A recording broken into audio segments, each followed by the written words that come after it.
بسم اللہ الرحمن الرحیم۔ السلام علیکم ورحمۃ اللہ وبرکاتہ۔ بسم اللہ الرحمن الرحیم۔ عن عبد اللہ بن عمرو رضی اللہ تعالی عنہ قال قال رسول اللہ صلی اللہ علیہ وسلم لیس منا من لم یرحم صغیرنا ویعرف شرف کبیرنا، رواہ الترمذی۔ محترم حضرات، اس سے پہلے آپ کے سامنے اللہ کے لیے محبت، غریبوں سے محبت، اولیاء اللہ سے محبت، ان موضوعات پر آپ کے سامنے روشنی ڈالی گئی۔ آج کے درس میں بچوں سے محبت یہ کتنی بڑی نیکی ہے، اور اس سلسلے میں نبی صلی اللہ علیہ وسلم کا اسوہ اور نمونہ کیا ہے۔ ترمذی کی جو حدیث میں نے آپ کے سامنے پیش کی ہے، اس حدیث میں آپ صلی اللہ علیہ وسلم نے کہا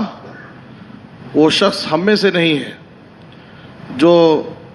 چھوٹوں کے ساتھ پیار اور شفقت کا معاملہ نہ کرے اور بڑوں کے مقام و مرتبے کو نہ پہچانے، بڑوں کی عزت نہ کرے، وہ ہم میں سے نہیں ہے۔ صحیح الجامع کی حدیث میں ہے، آپ صلی اللہ علیہ وسلم کے بارے میں آتا ہے کان ارحم الناس بالصبیان والعیال۔ آپ صلی اللہ علیہ وسلم بچوں کے حق میں بڑے مہربان تھے اور اپنے اہل و عیال کے حق میں۔ صبیان سے مراد دوسروں کے بچے، عیال سے مراد اپنے بیوی بچے۔ تو نبی صلی اللہ علیہ وسلم دوسروں کے بچوں کے ساتھ بھی پیار اور شفقت کا معاملہ کرتے تھے،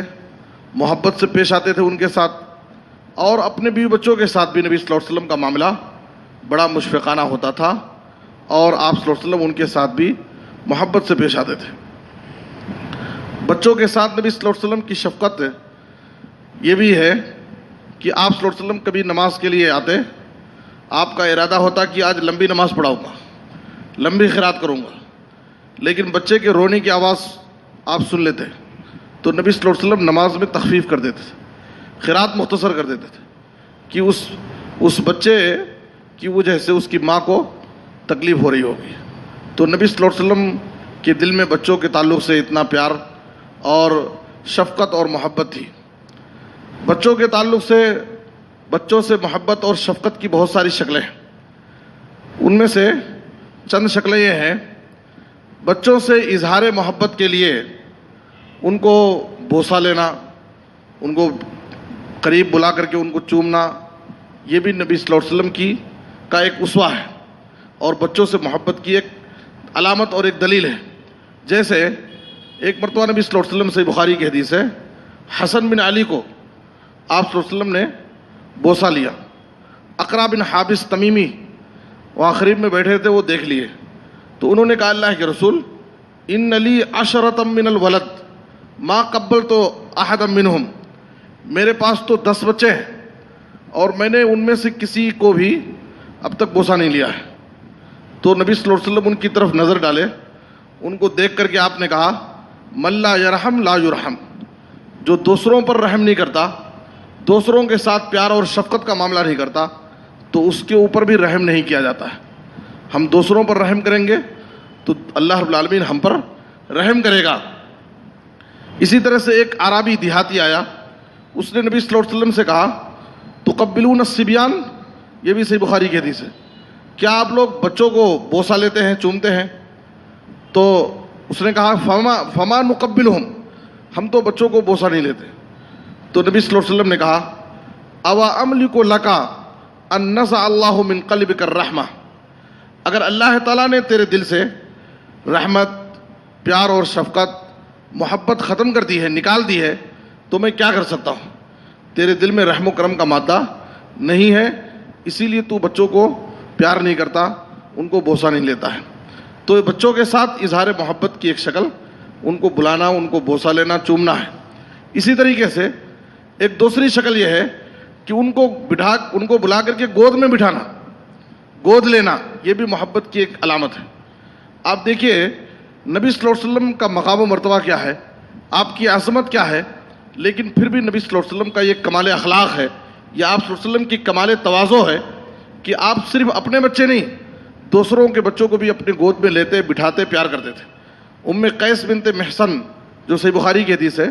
ایک مرتبہ اپنے چھوٹے بچے کو جو ابھی دودھ پیتا تھا بلا کر کے لائی، اور نبی صلی اللہ علیہ وسلم بچے کو گود میں بٹھا لیے، تحنیک کے لیے لائی تھی۔ بچے کو گود میں بٹھائے، وہ بچہ آپ کی گود میں پیشاب کر دیا۔ ام قیس بنت محصن پریشان ہو گئے۔ نبی صلی اللہ علیہ وسلم نے کہا پریشان ہونے کی ضرورت نہیں، آپ نے پانی منگایا اور پانی منگا کر کے اس پر چھینٹے مار دیا اور اس کو دھلا نہیں، اس لیے کہ بچہ ابھی مدت رضاعت میں ہو، دودھ پیتا بچہ ہو، ابھی کھانا نہ کھا رہا ہو، تو اس کے پیشاب کی پاکی کا طریقہ کیا ہے کہ اس کو چھینٹا مارا جائے گا، اور لڑکی کے پیشاب کو حالت رضاعت میں اس کو دھلا جائے گا۔ تو نبی صلی اللہ علیہ وسلم نے چھینٹا مار دیا اور دھلا نہیں۔ اسامہ بن زید رضی اللہ عنہ کہتے ہیں کہ نبی صلی اللہ علیہ وسلم میں جب بچہ تھا،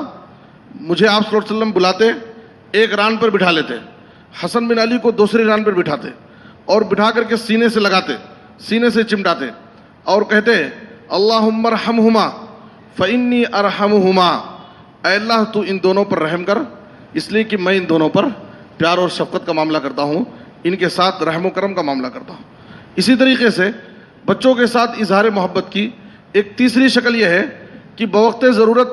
ان کی بچوں کی گندگی کو صاف کرنا، یہ بھی بچوں سے محبت کی دلیل ہے۔ ایک مرتبہ اسامہ بن زید رضی اللہ عنہ آپ کے پاس تھے، کھیل رہے تھے،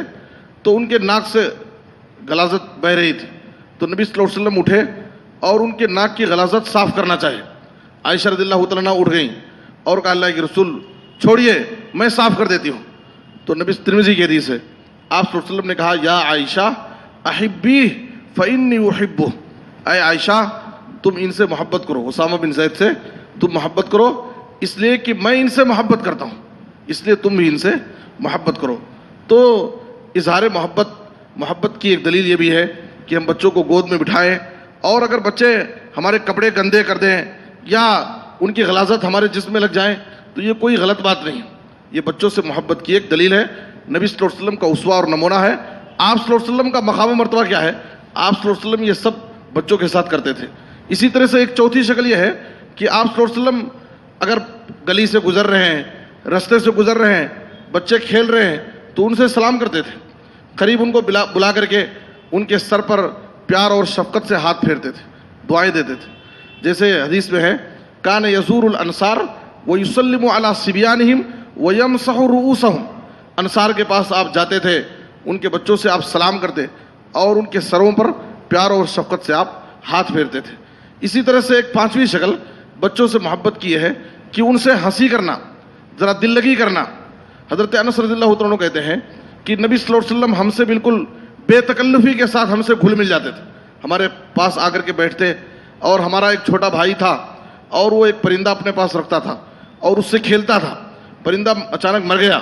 نبی صلی اللہ علیہ وسلم اس کے غم کو ہلکا کرنے کے لیے آئے اور اس سے کہنے لگے یا ابا عمیر ما فعل النغیر، ابو عمیر نغیر پرندہ تمہارا کہاں گیا؟ تو نبی صلی اللہ علیہ وسلم بچوں سے کبھی کبھار ہنسی اور دل لگی بھی کرتے تھے۔ بچوں سے محبت کی ایک شکل، یہ چھٹی شکل یہ ہے کہ ان کے حق میں دعائیں کرنا، بچوں کو دعائیں دینا۔ انس رضی اللہ عنہ کہتے ہیں کہ میری ماں مجھے لے کر کے نبی صلی اللہ علیہ وسلم کی خدمت میں آئی اور کہا کہ اللہ کے رسول یہ بچہ آپ کی خدمت کرے گا اور اس بچے کے حق میں دعا کیجیے۔ تو نبی صلی اللہ علیہ وسلم نے حضرت انس کے حق میں دعا کی، اللہم اکثر مالہ وولدہ وبارک لہ فیہ، اے اللہ ان کے مال اور ان کے اولاد میں برکت عطا فرما۔ حضرت انس کہتے ہیں کہ نبی صلی اللہ علیہ وسلم کی اس دعا کا نتیجہ تھا کہ آپ نے میرے مال اور اولاد میں برکت کی دعا کی۔ میرے پاس بصرہ میں ایک بہت بڑا باغ تھا اور آپ کی دعا کا نتیجہ یہ تھا کہ وہ باغ سال بھر میں 2 مرتبہ پھل دیتا تھا، اور میرے پاس اتنے بچے ہوئے کہ پوتے اور پوتیاں، نواسے نواسیاں سب ملا کر کے 120 کی تعداد میں تھے۔ یہ نبی صلی اللہ علیہ وسلم کی دعاؤں کا نتیجہ تھا۔ تو ہمیں بھی چاہیے کہ نبی صلی اللہ علیہ وسلم کے اسوے پر عمل کریں، بچوں کو دیکھ کر کے ان کو بار بار ڈانٹنا، ان کو چھڑکنا، یہ اس سے چاہے اپنے بچے ہوں یا دوسروں کے بچے ہوں، اس سے ان کے نفسیات پر غلط اثر پڑتا ہے۔ بچوں کو قریب کیا جائے، ان سے پیار اور محبت کا معاملہ کیا جائے، ان کے شفقت سے ان کے سر پر ہاتھ پھیرا جائے، ان کو دعائیں دی جائے، ان کی تشجیع کی جائے، حوصلہ افزائی کی جائے۔ بسا اوقات آپ کی تشجیع سے، حوصلہ افزائی سے بچے ترقی کریں گے، آگے بڑھیں گے، آپ کو اپنی زندگی میں یاد کریں گے، آپ کو وہ دعائیں دیں گے، آپ کی عزت، آپ کا مقام ان کے دل میں بیٹھ جائے گا۔ لیکن بار بار ان کو دیکھ کر کے جھڑکنا، ان سے نفرت کرنا، ان کو دیکھ کر کے بیزار ہونا، یہ اچھی سی چیز نہیں ہے، یہ اچھے اخلاق کی دلیل نہیں ہے۔ نبی صلی اللہ علیہ وسلم کا مقام یہ ہے، لیکن پھر بھی آپ صلی اللہ علیہ وسلم کا یہ کمال اخلاق یا آپ کی کمال تواضع ہے کہ نبی صلی اللہ علیہ وسلم بچوں کے ساتھ اتنا گھل مل کر کے رہتے تھے اور ان کے ساتھ اتنا محبت کے ساتھ آپ پیش آتے تھے۔ اس لیے ہم اپنے مزاج کو بدلیں اور بچوں کے ساتھ رحم و کرم کا معاملہ کریں اور ان کو محبت دیں، ان کی تشجیع کریں، ان کو اپنی دعاؤں سے نوازیں۔ اللہ ہم سب کو ان باتوں کو سمجھنے اور ان پر عمل کرنے کی توفیق عطا فرمائے۔ آمین تقبل یا رب العالمین۔ وصلی اللہ علی نبینا محمد و آلہ وصحبہ اجمعین۔